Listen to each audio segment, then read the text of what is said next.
On November 8, 2013, Typhoon Yolanda, the strongest typhoon recorded in Philippine history, made its landfall. It hit most of the Visayas region and left the towns tremendously devastated. For most of the victims of the typhoon, they saw it as the end of the world. Everything was black and white, and people were close to losing their hope. Ilang taon na ako, gano'n ako naka-experience ng gano'n eh. Kung nasa ilalim ng tubig in the world. Pero hindi ako nag-isip ng gano'n. Tapos ng bagyo, wala kayong makakain. Nabukasan, pumunta ako dito sa office. Tapos tanong ako kung may trabaho pa kami. Ay, hindi naman nakasagot. Parang wala pa siguro kasi sira naman yung lahat doon. The rich, the poor, the business owners and employees all became victims of the tragedy that washed out the entire face of the town. We have to do the impossible. We have to overcome the trauma. Na-victimize kami, but we have to overcome it. Otherwise, kami dito sa Kapitolyo, if hindi namin ma-overcome yung trauma namin, ay buong Leyte talaga. It will deteriorate. FPOSI, freight process actually is we cater trucking companies in the US. We do the bills processing for them. We do it here in the Philippines. And it's actually being done here in Leyte. And when Yolanda came, no electricity, no communication, not even cell phones. I don't even know where the workers are. Are we still going to continue?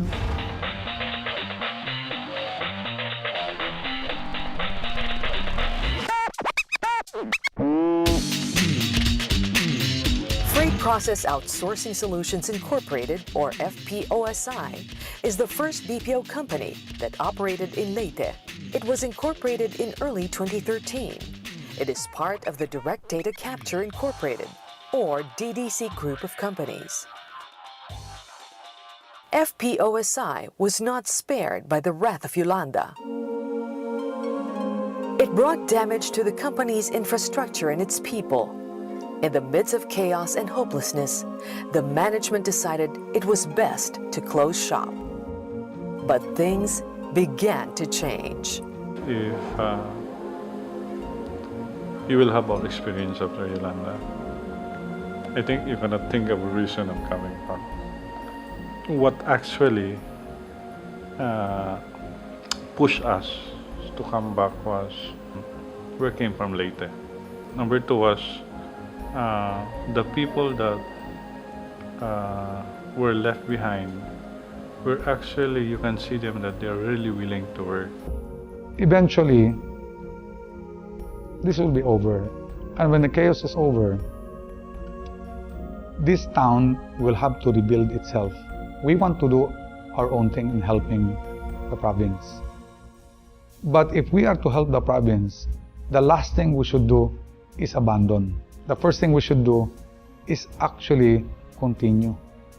We're all heavily committed to Leyte, and we won't leave. And we knew the day this happened, we were already committed to help rebuild. So we won't leave. The management felt the need of the people in Leyte. They too were victims. But in their hearts, the only way to bring back hope to their employees was to assure them that in the days to come, they still have jobs to wake up to. The Transfer Rebuild program, where employees were sent to Manila to continue their jobs, was born. This provided their needs during the reconstruction of their building in Leyte. May nakapagsabi na pupunta raw lahat ng mga dealer sa Maynila. Sumama na ako, umalis ako dun sa ginagawa kong bahay. Sabi nila, magbibigay ng tulong doon. Trabaho. Yun, nakapagtrabaho kami doon, nakapag-ipon, nakapambili ng mga gamit. If we really want to help Leyte, I think we have to give them back their lives by giving them back their jobs.